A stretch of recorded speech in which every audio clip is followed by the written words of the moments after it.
ازيكم عاملين ايه؟ يا رب تكونوا بألف خير. وحشتوني جدا جدا جدا. اتأخرت شوية عليكم في تنزيل فيديو الفتة. يلا بينا نشوف احلى فتة بقى معانا ونشوف هنسويها ازاي. انا الفيديو ده هعمل فتة وهعمل ان شاء الله كمان صينية رقاق. يلا بينا. انا عندي هنا اللحمة ديت لحمة قطع 2 كيلو. هعمل 2 كيلو عشان انا عندي عزومة.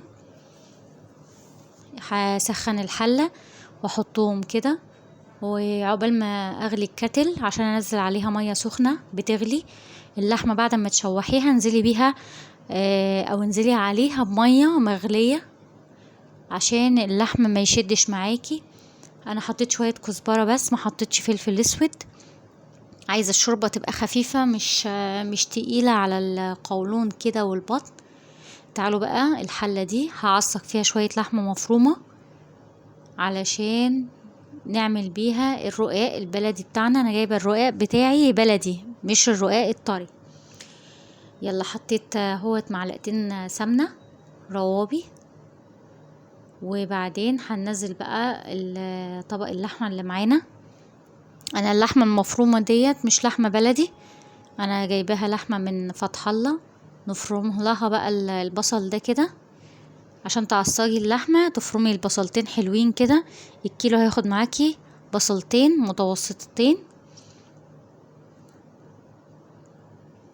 يلا بصوا، انا هنا نزلت المية وبصلتين حلوين كده عشان يخلوا الشوربة تبقى حلوة، وحطيت فصوص الحبهان.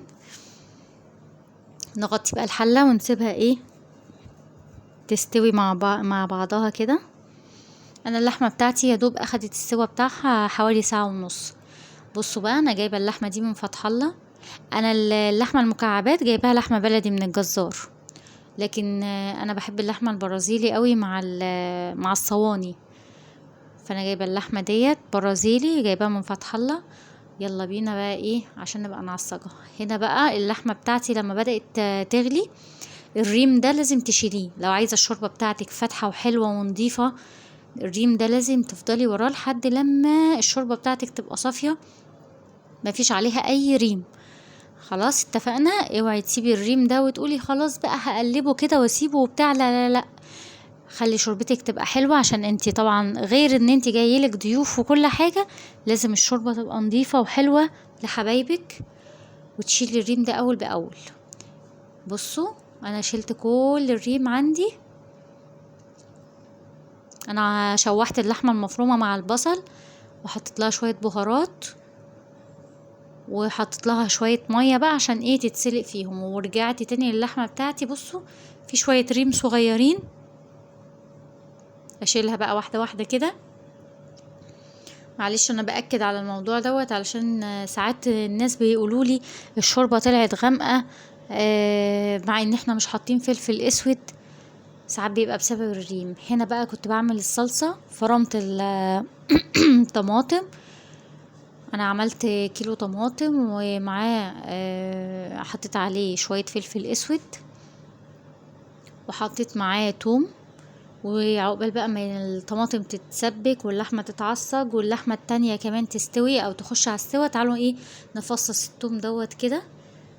ونعمل بعديها شوية الرز. 3 روز كده من التوم فصصناهم. بصوا، هما يعني نصهم ضايع، يعني كان تحسيه مفيش توم يعني. كل راس مطلعه شوية صغيرين. انا بقى شوحت هنا هوت معلقه كبيره من السمنه. شوحت فيها الثوم بعد ما دقيته بالملح، ونزلت بكوبايه خل. وادي الشوربه حطيتها تاخد غلوتين وخلاص على كده. الخل بتاعك لو مركز خليه فنجال صغير، او خليه يعني فنجال صغير كده من بتاع القهوه عشان ما يبقاش مزز قوي. ويلا بقى بينا على الصينية الحلوة ديت الرقاق. انا حطيت 4 رقات من الرقاق تحت، وفوق هحط بعد اللحمة هحط 3 رقات بس. يعني هما 7 وحدات بس من الرقاق هحطهم، جزء فوق وجزء تحت.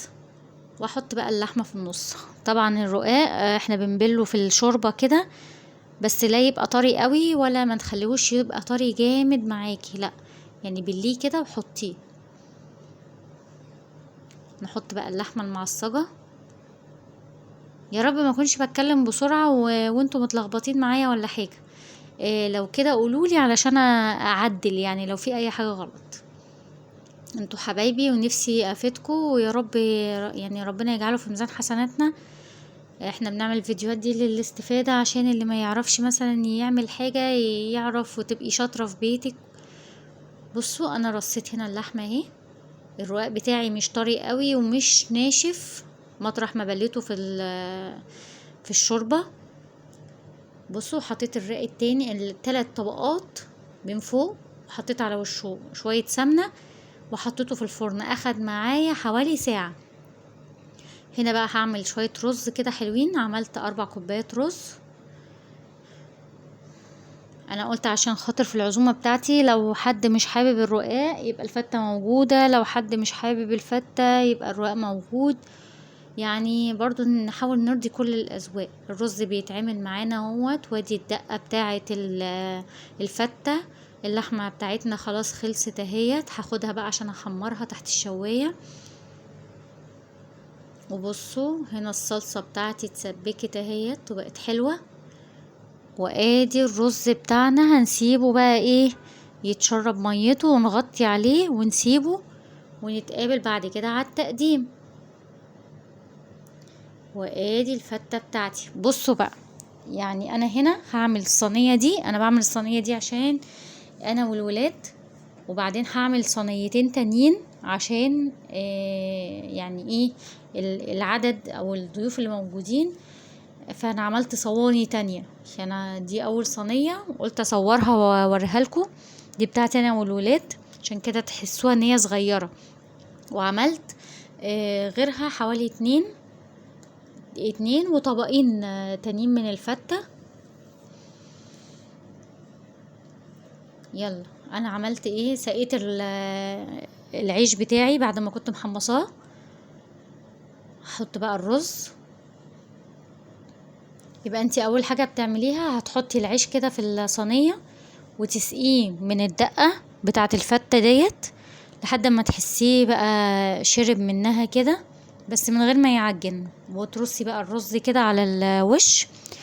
دي حلة الرز بتاعتي انا بقى والولاد، عشان كده بغرف منها، ما غرفتش من الحلة الكبيرة اللي كانت على البوتاجاز اللي كنت مصورها لكم.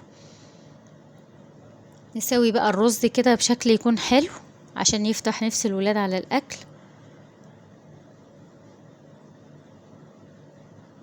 ايوه بصوا، نتاخر بقى الرز بتاعنا ده كفايه كده. يلا نحط بقى شويه الصلصه او الدمعه حسب بقى ما بتقولوا.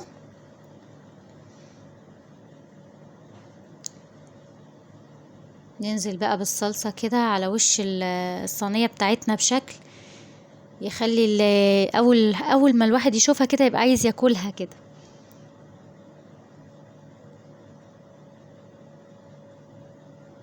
الصواني كلها عملتها بنفس الرصة، وحتى بقى معايا كمية عملت بيها طبقين كبار.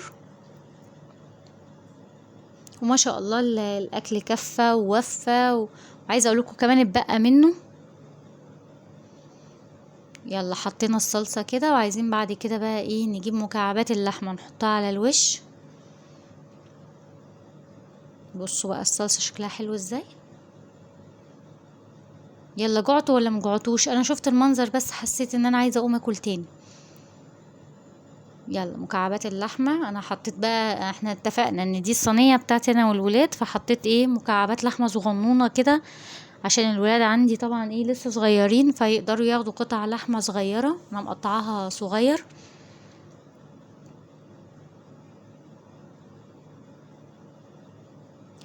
يا رب الفيديو يكون عجبكم وتبقى وصفة خفيفة وظريفة. ما تنسيش اللايك والشير والكومنتات الحلوة اللي بتفرحني.